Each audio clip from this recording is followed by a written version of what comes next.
você pode mandar seu e-mail, seu depoimento, sua mensagem, sua dúvida para o boatarders@band.com.br, tá ali o e-mail no vídeo. Pelo Twitter pode escrever para o @boatarders. Apresentar os nossos convidados aqui, junto com o João Garcia e Carmen Flores. Quem vai falar sobre esse assunto é o professor de Tecnologia da Informação, Leandro de Araújo, e também a psicóloga Cristiane Ganzo.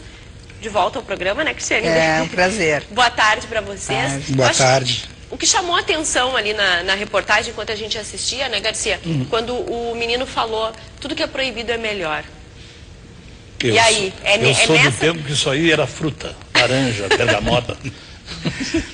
Agora é a internet. Agora é a internet. Tudo. Agora, como lidar, então, com a criança, com o adolescente que já pensa dessa forma, assim, né? Já que não me deixam fazer, é sinal de que isso é bom. Nós vivemos, os pais hoje vivem um dilema complicado, porque a nossa cultura nos ensina que os pais nos educam conforme a sua experiência de vida. E nós chegamos num momento onde os pais não têm experiência nenhuma com relação ao que os filhos estão fazendo. E os filhos sabem muito mais do que os pais. Então, esse dilema faz com que o pai ele simplesmente trave numa situação onde ele deveria realmente tomar a frente, né? E aí acontecer esse diálogo que a especialista comentou. Nunca proibindo, porque quando tu proíbe, tu instiga. Então é a orientação com relação à exposição excessiva, às informações pessoais da criança e da própria família. Hoje um especialista em redes sociais, em 3, 4 minutos, ele traça um perfil socioeconômico de uma família, simplesmente examinando um perfil de uma rede social, pelas fotos, pelo nível da conversa que está acontecendo. Eu quero ver com o Leandro, professor, como identificar o perigo da internet, né? Que tipo de perigos que a internet oferece? Até uma telespectadora, Priscila Borba, de Portão, pergunta como saber se o site que a filha dela está navegando, que tem 9 anos, oferece algum tipo de perigo. Como identificar? Nós acostumamos a temer o vírus. E hoje, numa escala de 0 a 5 de perigos que a gente corre através dos meios digitais, o vírus é uma escala 1. É um dos menores problemas que a gente tem. A melhor maneira da pessoa identificar o risco que o seu filho corre é sentar do lado dele e pedir para ele mostrar. Filho, o que que tu tem? Participar. Isso. Com quem tu conversa? Quais as comunidades que tu participa? E aí apesar de tu não conhecer a ferramenta, a tua experiência de vida vai perceber onde é que há o risco e onde não há. O maior risco hoje dos meios digitais é a exposição excessiva. É aí que mora o grande perigo. E especialistas em explorar, infelizmente a criatividade das pessoas, elas não usam sempre da maneira que a gente gostaria, Então, especialistas em explorar a ingenuidade, a bondade das pessoas, a curiosidade, eles vão entrar através dessa porta, e vão explorar de alguma maneira. Hoje uma foto de uma adolescente, e as meninas costumam publicar fotos nas redes sociais em poses sensualizadas, isso faz parte da sua formação como pessoa, é natural da idade. Mas uma foto de uma menina em pose sensualizada na mão de um operador, de um editor gráfico competente, ele leva 10 minutos para tirar aquele biquíni. E a foto vai virar peça de comércio no mercado de pedofilia. Então é a exposição. O grande perigo hoje é a exposição pública. E uma maneira de evitar esse tipo de coisa, hoje muito comum, os filhos, os adolescentes têm computadores nos seus quartos, Quando eu era adolescente... Tem um notebook para levar para a escola também. Quando eu era adolescente, meus irmãos menores, crianças, a gente tinha um computador na sala. Então, a mãe passava, sabia o que a pessoa estava mexendo. Isso é um tipo de comportamento que pode também ser usado? Levar o computador para um ambiente em que a criança não fique sozinha, não fique isolada? A confiança é algo que se conquista. Então, eu hoje não oriento pai nenhum a permitir um computador no quarto do seu filho se ele não tem uma confiança extrema de que aquela criança está preparada para ter o equipamento no quarto. A gente estava conversando antes aqui, vocês falaram da menininha que fecha a porta do quarto à chave. Isso já é um indício evidente de que ela está fazendo alguma coisa que ela não quer que os pais vejam. Então esse computador tem que sair do quarto. Se vai estar com um argumento, olha, o computador é da família, então ele vai ficar na sala, isso é uma questão que o pai vai resolver lá, através do o pai e a mãe, através do diálogo dentro da família.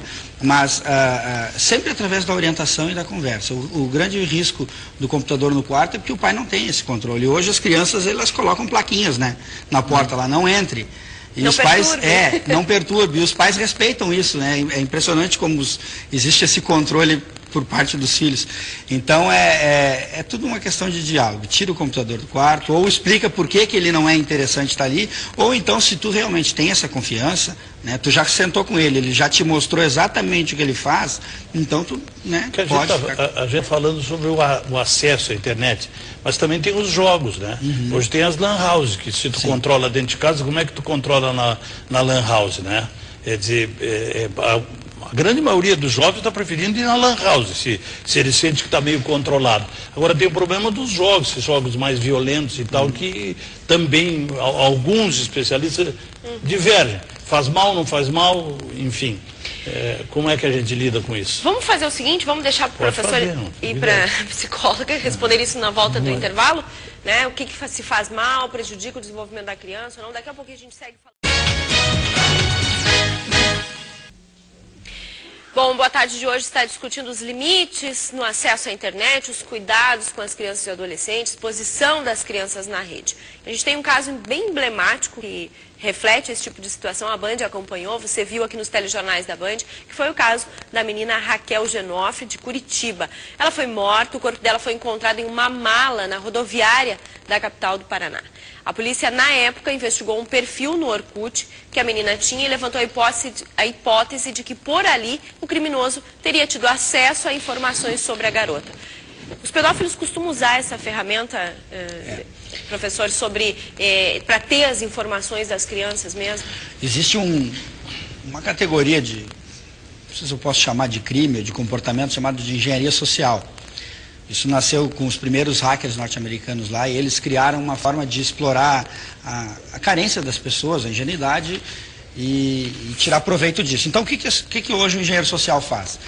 Ele entra no perfil de uma adolescente, onde ele vai perceber através da sua conversa que ela tem algum tipo de carência, elas gostam de usar letras de músicas depressivas, né, imagens que expõem essa fragilidade, e eles fazem o contato e vão aprofundando esse contato cada vez mais, até chegar realmente na intimidade dessa criança, dessa adolescente. A partir da hora que eles conquistam a confiança, os engenheiros sociais, né, a palavra engenharia aí não é usada por acaso, eles são extremamente inteligentes, ele vai procurar se aproximar da vida real dessa pessoa, vai deixar o computador de lado para chegar até ela.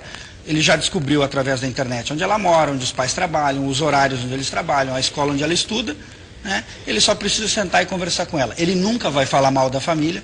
O engenheiro social jamais vai, através da internet, dizer para a criança: olha, o teu pai realmente é malvado, a tua mãe não gosta de ti. Ele vai sempre dizer: não, teu pai te ama, a tua mãe ela não te reprime, ela gosta de ti.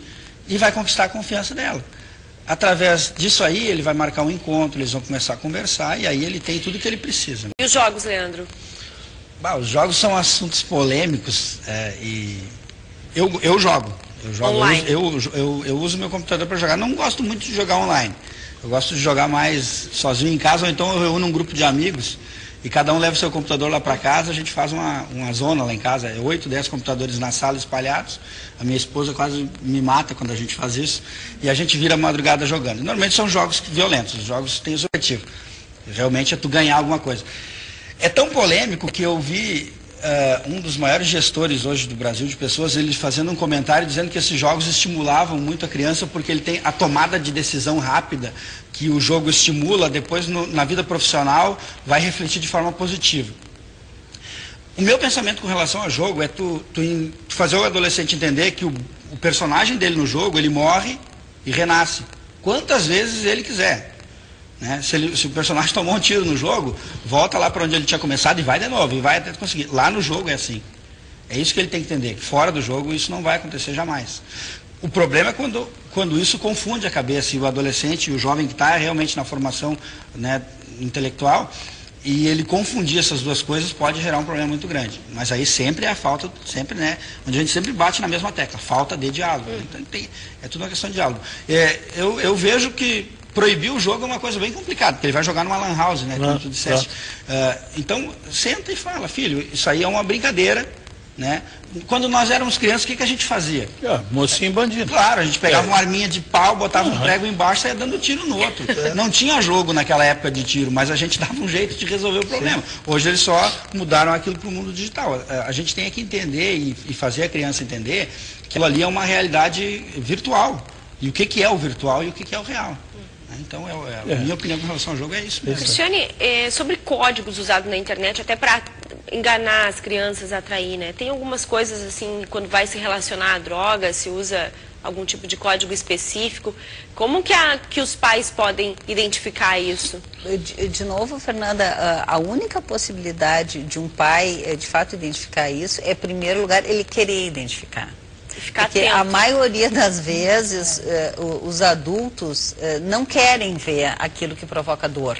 Então eles não enxergam, né? Eles até conversam com a criança ou com o adolescente, mas eles não enxergam, eles não têm a coragem para investigar. Então a primeira coisa que o adulto tem que poder olhar para dentro de si, muito serenamente, é se ele está disposto a ver coisas que ele vai se incomodar com o que ele está vendo.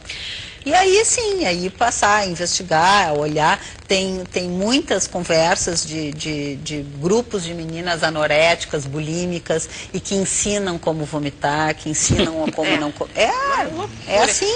É o mundo. É assim. Pelo Twitter, o TR Genari, ele aborda a questão do tempo, de monitorar o tempo. Isso também é importante, monitorar o tempo que a criança e o adolescente podem ficar na internet conectados. Até como poderia funcionar como moeda de troca, não? É que, de novo, é assim, as crianças e os adolescentes, eles aprendem a como burlar esses dados, porque isso está no computador, né? É possível verificar o quanto o computador foi usado, em que horário, mas também é possível burlar esses dados. Então, tem que haver um clima de confiança, né? Pois é, João, mas é que essa que é a competência que nós adultos precisamos desenvolver.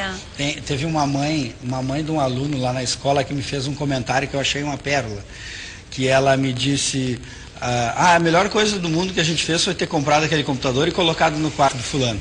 Porque agora ele não está mais correndo risco na rua. Antes ele fica o dia inteiro no quarto. Ele fica na frente do computador, que descanso, como eu sou uma pessoa feliz. Né? Então ela acha que ela está segura ali. Ele está correndo outro risco que ela não sabe porque não é a ferramenta dela. Olha só, o Nelson Salaberry mandou um e-mail, tá meio grande, mas eu vou resumir. Ele tem 49 anos de idade, lida com microinformática e os filhos, desde criança, tiveram acesso. Estudaram em escola pública, usaram a internet, na universidade, além de redes sociais. Então ele aborda a questão da educação pessoal. Os filhos sempre tiveram contato com informática, mas a educação, né, na família fez com que eles não utilizassem de uma forma errada. Isso aí, parabéns. Eu tenho um filho de 1 ano e 9 meses.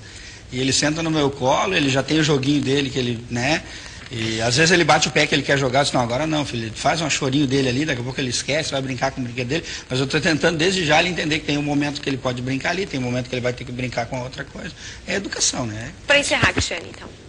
Para encerrar, eu desejo aos adultos quantidades enormes de humildade para que a gente tenha a possibilidade de aprender com os nossos filhos, aprender a conversar, aprender o que para eles é importante e aprender a se relacionar de uma maneira verdadeira, que é bem exigente. E o Leandro já disse que é a educação, né? É educação. Tá certo. Obrigada pela presença de vocês e uma boa tarde.